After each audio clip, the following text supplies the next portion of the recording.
আপনারা দেখতে পাচ্ছেন খানজাহান আলী মাজারের যে দিঘির যে কুমিরটা, ওই কুমির কিন্তু অলরেডি সাতটিয়ে এপারে আসার চেষ্টা করতেছে এবং সাতটিয়ে আসতেছে আমরা দেখতে পাচ্ছি। আপনারা একটু খেয়াল করলে দেখতে পারবেন যে কুমিরটা কিন্তু সাতটিয়ে এই পারে, অর্থাৎ যে পারে দিঘির ঘাট, ঠিক সেই পারে আসতেছে এবং খুব আস্তে আস্তে করে সাতটিয়ে আসতেছে। এবং এই কুমিরটা হচ্ছে খানজাহান আলী মাজারের সবথেকে বড় কুমির। এবং আপনারা একটা জিনিস খেয়াল করবেন, সেটা হচ্ছে কুমির কিন্তু সবসময় ঘাটে থাকে না। সাধারণত শুক্রবার যখন পর্যটক বেশি থাকে, ঠিক তখন খাদেমরা এই কুমিরকে আনে। ওদের একটা নিজস্ব টেকনিক আছে বলা যায়। আপনারা দেখতে পাচ্ছেন প্রচুর লোক, কিন্তু ঘাটে কিন্তু অনেক লোক জড়ো হয়ে গেছে শুধুমাত্র এই কুমির দেখার জন্য। এবং কুমিরটা শুধুমাত্র শুক্রবারেই আসে। কুমির কিন্তু অলরেডি প্রায় ঘাটের কাছাকাছি চলে আসতেছে। হ্যাঁ, কুমির অনেকটাই কাছে চলে আসছে। এটাই হচ্ছে খানজাহান আলী মাজারের ঐতিহ্যবাহী যে কুমির, ঐতিহ্যবাহী যে ঐতিহ্যটা, এটাই হচ্ছে সবথেকে বড় বিষয়। অনেক দূর দূরান্ত থেকে লোকজন, যদিও শুক্রবারে লোকও ছিল অনেক, এবং বিশেষ করে কুমিরকে কিন্তু খেতে দিচ্ছে। আপনারা দেখতে পাচ্ছেন কুমিরকে কিন্তু অলরেডি খেতে দিচ্ছে।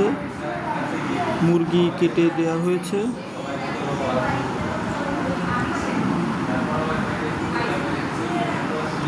আচ্ছা, এখন যেটা করলো সেটা হচ্ছে কুমিরকে ডুবিয়ে দেওয়া হলো। তার কারণ হচ্ছে খাদেম বলতেছে যে আপনারা উপরে উঠে যান, কারণ সিঁড়িতে এত লোক থাকলে তখন কুমির দর্শনার্থী ভিড় অনেক বেশি হয়ে গেছে। এই জন্য খাদেম বলতেছে যে আপনারা একটু উপরে উঠে যান, কুমিরকে এরপরে কুমির আবার মাথা উঁচু করবে। কুমির কিন্তু মাথা আসলে লোক নিচে দিয়ে বেশি ছিল, ডুবে গেছে আর কি, তলিয়ে গেছে, এবং যার কারণে কিছুক্ষণ পরে আবার উঠাবে। প্রচুর লোক ছিল, সরে যেতে বলতেছে খাদেম।